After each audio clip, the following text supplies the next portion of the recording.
Hola a todos mis seguidores y seguidoras. Soy Luis Felipe Tenorio y esto es Un bulto de anzuelos, donde entre todos desenredamos la realidad que nos asfixia. Hoy vamos a salir a buscar un cardumen, un grupo de peces que nada de una forma tan uniforme, tan deliberada, que a veces parece que tuviera mente propia o que tomaran sus decisiones colegiadamente y en democracia. Hoy vamos a analizar la idea tantas veces repetida de que somos la democracia más fuerte y más estable de América Latina. Son frases de esas de tenemos el segundo himno nacional más bonito del mundo, tenemos el mejor café del mundo, o hasta incluso que llegamos a tener el mejor jugador del mundo sin balón, que era Víctor Hugo Aristizábal.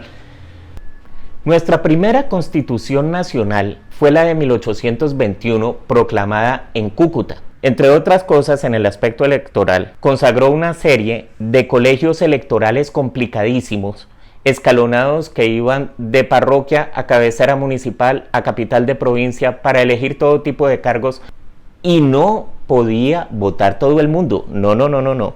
Usted tenía que ser varón, casado o mayor de 21 años, propietario de finca raíz o con una renta, o tener un oficio útil, fuera de eso lo que fuera. Y con esa constitución empezamos nuestra gloriosa andadura hacia la democracia. Y pronto nos íbamos a encontrar con un escollo. Ese escollo se llamó Simón Bolívar. Bolívar es una figura extraña, profundamente imbuido por el autoritarismo colonial español y católico, repotenciado por la admiración que él sentía por Napoleón Bonaparte y la organización absolutamente autocrática y autoritaria que le había dado al Imperio francés.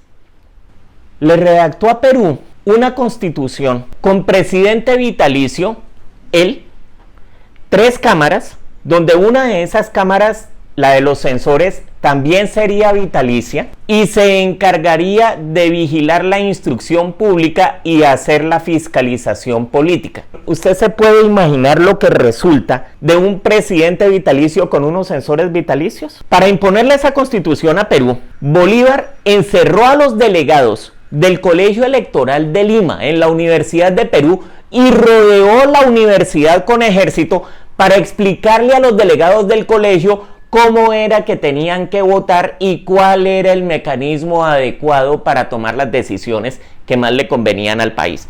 Aquí, en la democracia más fuerte de América Latina, Bolívar quiso imponer una constitución como la peruana. Él tenía una encrucijada en el alma, porque la Constitución de Cúcuta, proclamada en 1821, contenía dentro de sus provisiones que solamente sería revisada con miras a ser reformada pasados 10 años de su proclamación, y escasamente habían pasado 6. Pero Bolívar sabía, en una época en la que no habían encuestas, que la mayoría quería un cambio en las instituciones consagradas en la Constitución. Se convocó a una convención que no permitió hacer las reformas para convertirnos en otro Perú, y entonces Bolívar, con el dolor de su alma, sabiendo que era lo que le convenía a la nación y era lo que la mayoría quería, se declaró dictador.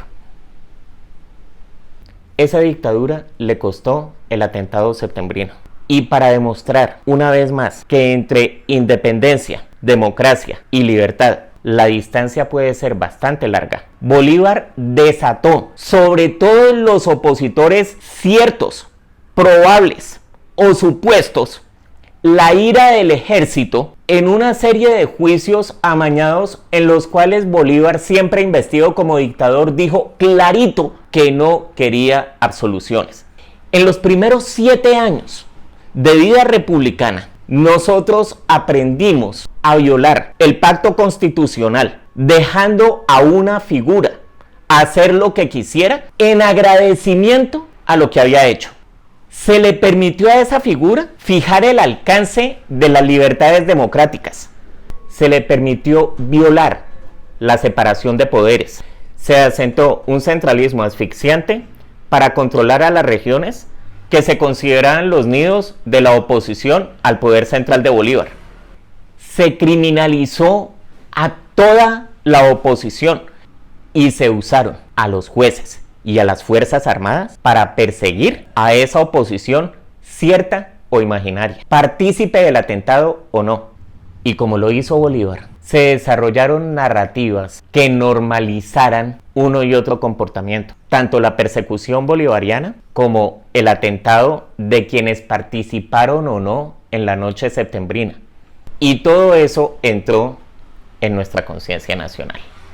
Muerto Bolívar, se vino la reacción liberal, y entre esa reacción, la oposición de la Iglesia, la introducción de la filosofía utilitarista inglesa, a la cual no me voy a referir porque necesitaría un video solamente para eso, la lucha entre bolivarianos y antebolivarianos. Llegamos a lo único a lo que llegan las democracias maduras y fuertes: debatir a balazos. Se llamó la Guerra de los Supremos, de la cual surgió la Constitución de 1843, que vino a inaugurar otra de nuestras nobles tradiciones, que es producir constituciones al ritmo de los conflictos internos. La siguiente constitución, la de 1853, trajo con ella dos novedades: la votación de los recién liberados esclavos y el sufragio universal, por primera vez en Colombia, para todos los mayores de 21 años, sin necesidad de tener propiedad, sin necesidad de tener rentas, sin saber leer y escribir. Y fue en ese momento cuando la democracia más fuerte de América Latina introdujo la papeleta, uno de los mecanismos más corruptos y más antidemocráticos que a uno se le puedan ocurrir. La Constitución decía que no era preciso saber leer y escribir. Ahora, ¿usted cómo votaba? Tenía que escribir en una papeleta y firmar con su nombre. ¿Qué pasó? En un país con una alfabetización entre el 3 y el 4%, el hacendado que sabía leer, porque no todos los hacendados sabían leer, llamaba a todos los que dependieran de él y les preguntaba uno por uno: ¿usted por quién quiere votar? Por Juan Pérez. Ah, bueno, venga, le hago la papeleta. Y le hacía la papeleta. Por Pedro Gómez, firmaba y vaya y deposite eso. Llegamos a la Constitución de 1863, un ejercicio liberal romántico en libertades todavía más románticas de los Estados Unidos de Colombia, que fue como nos llamamos, hágame el favor el nombre, para asegurarse de que los conservadores no volvieran al poder nunca. Los liberales de la Constitución de 1863 hicieron un uso intensísimo de los caciques. La primera vez que se usó esa figura con la connotación que hoy le damos a la palabra, con el ánimo de administrar clientelas que permitieran hacerle contrapeso a la Iglesia.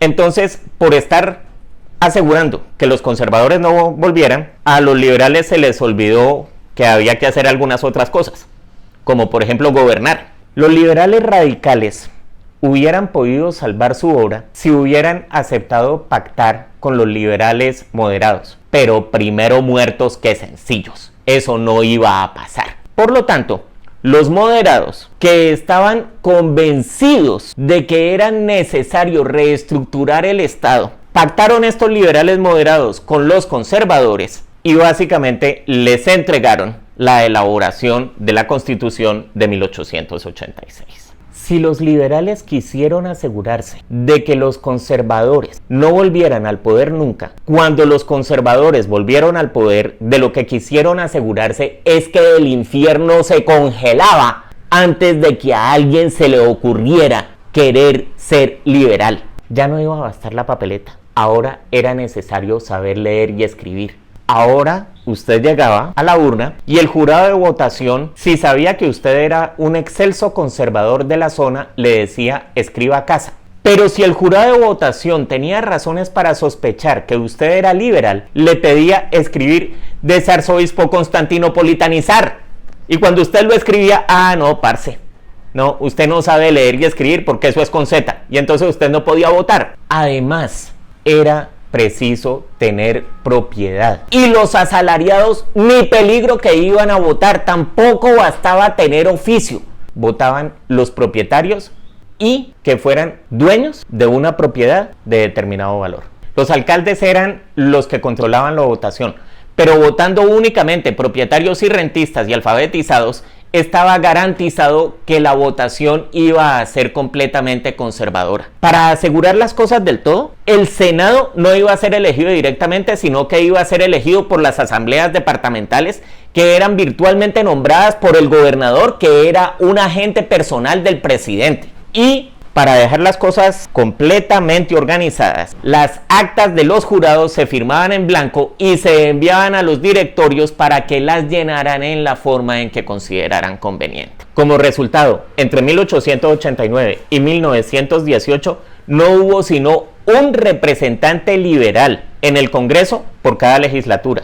Masacrados los liberales en la Guerra de los 1000 días, subió al poder el general Rafael Reyes, que disolvió el Congreso, llamar una asamblea constituyente y ponerla a decir que mientras el presidente fuera Rafael Reyes, el periodo presidencial iba a ser de 10 años. Cuando derrocaron a Rafael Reyes, fue el gobierno de Carlos C. Restrepo, que desde el día de su posesión dijo que no iba a ser el presidente de los conservadores, sino de todos los colombianos. Llamó liberales al gabinete. Y el Partido Conservador no bajó a Restrepo de gris y de pusilánime, y apenas terminó su gobierno empezó en serio lo que iba a llamarse la hegemonía conservadora, que no es que no viniera ya desde 1886, pero cuando decimos en serio, pues imagínense. Entre 1914 y 1930, los conservadores tenían el gobierno, el ejército, la iglesia, y tenían sobre todo a Monseñor Bernardo Herrera Restrepo, arzobispo de Bogotá, ante quien iban los directores del partido a preguntarle quién debía ser el próximo presidente de la República, y es fama que Monseñor Herrera ni siquiera lo recibía, sino que mandaba un monaguillo con la razón de quién era el candidato y seguro presidente. En 1930, ya no estando Monseñor Herrera, el nuevo arzobispo de Bogotá, Monseñor Perdomo, no supo o no quiso elegir entre dos candidatos conservadores, y no teniendo la mano de hierro de Monseñor Herrera y posiblemente pensando que Colombia ya era suficientemente maduro como para andar votando liberal, no escogió. Los liberales se metieron en la brecha y ganaron contra todo pronóstico la presidencia.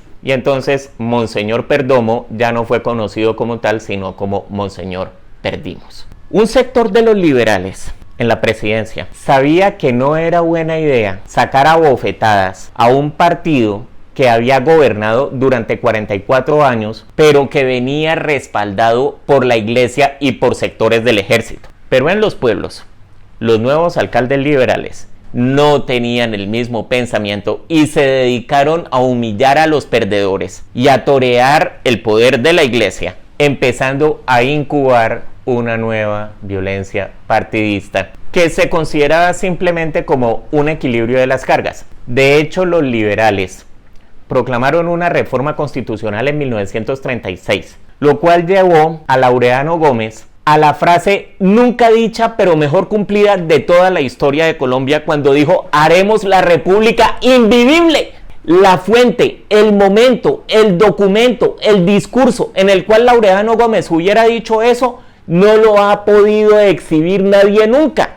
Pero lo cierto del caso es que la frase se cumplió a rajatabla y Colombia se volvió invivible. Y en esto tuvo una participación marcada la prensa partidista. Los partidos que llevaban un siglo declarando guerras civiles resolvieron que esta no la iban a declarar y procedieron simplemente a empezar a matarse los unos a los otros. Un periodo tan violento, tan violento, tan violento en la historia de este país, de la democracia más fuerte y estable de América Latina, que se conoce como la violencia. Y entonces, con el apoyo de una coalición entre un sector de los liberales y un sector de los conservadores, subió al poder Gustavo Rojas Pinilla. Rojas Pinilla, durante esos 3 años largos, se dedicó a matar uniformemente a liberales y conservadores para arreglar el problema de la violencia.